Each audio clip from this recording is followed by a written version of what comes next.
Alrighty, folks. So we're looping back to outcome 5. So I just wanted to remind you what kind of what the big idea for outcome 5 is. So we're looking at linear relationships, and we had 4 ways to represent them. So there was representing it in words, kind of the word situation. There's the graph, the table of values, and the equation. And each of those representations, sorry, always depend on 2 key numbers. Those 2 key numbers were the initial value, which was where it starts from, and the rate of change, which is how much it goes up or down by how quickly the graph is changing or the pattern is changing. The other word for initial value that we had was also known as the y-intercept. That was more useful in outcome 6 when we were sort of not working in a word situation and we had kind of all 4 quadrants on the graph showing. Easier to think of it as a y-intercept instead of initial value. And the rate of change was AKA the slope of the graph. And the rate of change, again, was rise over run was our big formula for it. So that's just kind of a recap of what we were looking at. This first lesson that I got for you today, it's making changes to the rate of change or initial value. So we're going to change these things and we're going to see how it affects the graph for the most part. We're looking at this graph first. The first thing I want to be able to do is tell me the rate of change, the initial value, and turn that into an equation. So initial value is where the graph starts from, where that line starts from, and it looks like it's starting right on $18 there. And in order to do rate of change, we got to see what it's going up by. So I'm going to zoom in a bit here. And I'm looking for those 2 perfect points. So I can see exactly at 0 and 18. And then I can see the next step over, which I believe is 1. Yep, let's just double check. It is 1 hour. The next hour, it's now up to 24. So it's going over 1 and from 18 to 24 up 6. So if we do rise over run, $6 for 1 hour. So our rate of change is $6 per hour to start out. And our equation, to turn that into an equation, remember to make it an equation, you need to just say something equals. So here we're calculating cost based on the number of visits to whatever this is for. Doesn't really matter. But the rate of change with a variable, so usually n for number of visits, and then you add the initial value onto the n. So that's our equation there. And then what I'm going to do is we're always going to base it off of this graph, this purple graph, but we're going to make some changes to the situation and see how that actually changes the picture. So based on the original, we're going to do the rate of change increases by $2 per visit. So these are all going to be increased by, so based on what it was before. So it was $6 an hour. Now it's going to be $8 per hour. Okay. Still starting in the same place. So maybe I'll make a quick table here. Still starting at 18, but we're going to go up $8 per hour from there. So 26, 34, 3 is 42 there. So I'm going to try and put those points on the graph.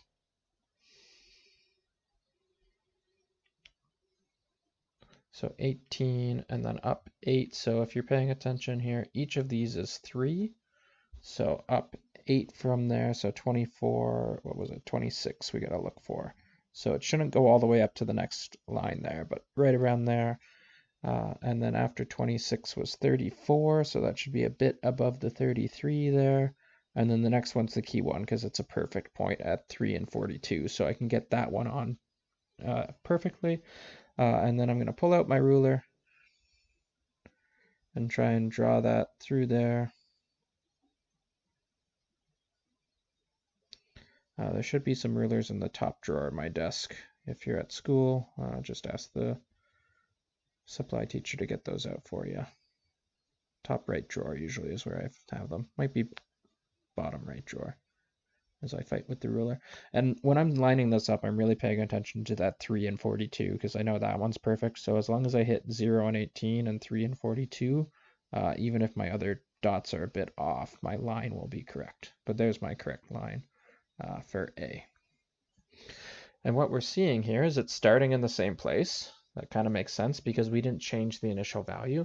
What's happening here is now it's going up faster, and when it goes up faster, it gets steeper. That's what I want you to see. The red line is steeper than the purple line. It's going up faster. So I'm just going to make that note, that the line got steeper.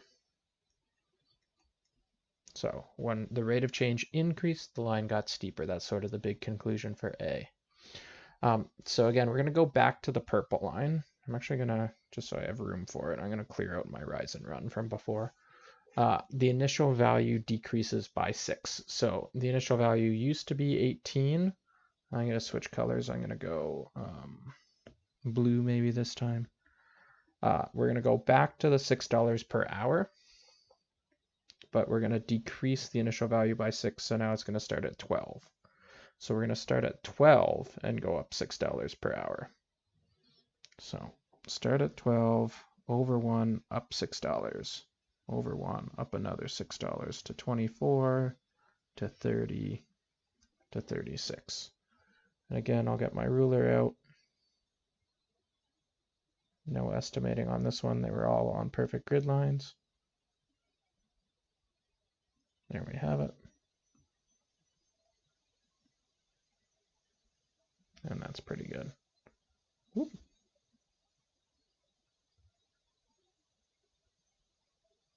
Where did my page go? I deleted the page apparently. There, it's back. Okay, sorry about that. So that's line B. And just as a comparison here, these two lines, well, the blue line starts lower. That's the first thing to note. It's got a smaller initial value. It starts lower. The key thing is they're going up at the exact same rate. And when they go up at the exact same rate, we get two lines that are, those little arrows mean that those two lines are parallel. So I'm going to write that on. So it starts lower. And the fact that it's the same ROC as before means that it's parallel. That's just a little weird arrow that I drew. Okay, starts lower, same rate of change means that it's parallel to the line of before. And this last one, again, we're going to go back to the original purple line. So $6 per hour starting at 18. The rate of change decreases by $3 per visit. So it's going to be $3 less than it was before. So it was 6, less than 6, 3 less than that's going to now be 3. And the initial value increases by 12. So it was starting at 18. It's now going to start at 30. Okay, so $12 from the original. So we've got a higher initial value, but a lower rate of change. What we should see, what I want you to be able to predict, this one's going to start higher, but since it's a lower rate of change, it's going to go up slower. And the word I want to use here is it's going to be less steep. That's what we should see. So it's going to start at 30. I'll put that on there, and then it's going to go up $3 every hour. And $3 again is one of these grid lines. So over 1 hour, up $3, over 1 hour, up $3, over 1 hour, up $3, over 1 hour, up $3. It helps if I repeat that every time, doesn't it? Okay. And then I'll draw that on if it lets me. Beautiful. And we see exactly what we predicted happening. This one's starting up higher. It's starting up at 30 instead of 18. Again, comparing it to this purple original line. And it is less steep than that line. It goes up slower. And what happens, even though the original started lower, because the original is going up faster, it eventually does catch up to that line that started higher. So that's something to note there. All right. The graph below shows the cost of becoming a VIP member at a barber shop.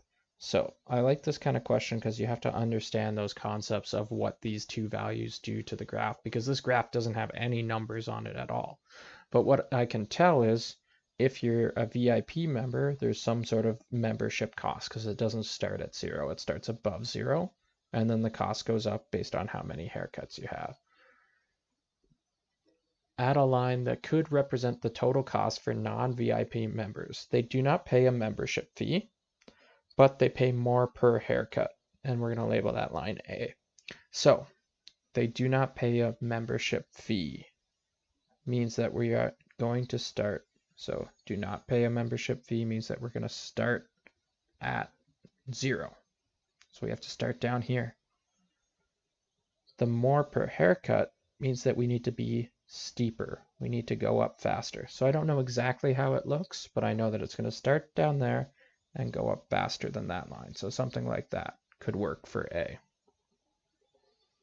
So in part B, add a line that could represent a scenario if the barbershop offered a super VIP option, which has a higher membership fee, but even more saving.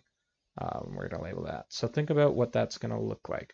You're going to pay more to start out than the original red line, but your cost per haircut is going to go down. So see if you can figure out what that would look like before I draw it on. I will pick my orange color. So the higher membership fee, that's a higher initial value, which means we need to start higher. But the more savings is a lower rate of change, which means that we need to be less steep. So I can start anywhere above this red line, so maybe I start there. And I need to go up slower than the red line. So I need to go up at an angle. It still needs to go up, right? So don't go down. It's not like they get paid money to get haircuts after they pay that. They're still paying money for the haircut. So the line needs to go up still. It just needs to go up slower than the red. So what's going to happen is that red line's got to catch this line somehow. So there we have it. And the last one, a super unlimited VIP option, which has the highest membership fee, but haircuts are free after that. So we need to start higher, which is because of the initial value being higher. And then free haircuts means that this line does not go up. It means that our rate of change is 0. We're not changing. So what I should see is a line that starts up high like this, and then to have a rate of change of 0 means that we should be horizontal, not going up, not going down. So I did my best to draw that horizontally, but perfectly sideways, not going up, not going down. If only I had a ruler or something where I could have drawn that properly horizontally, but oh well.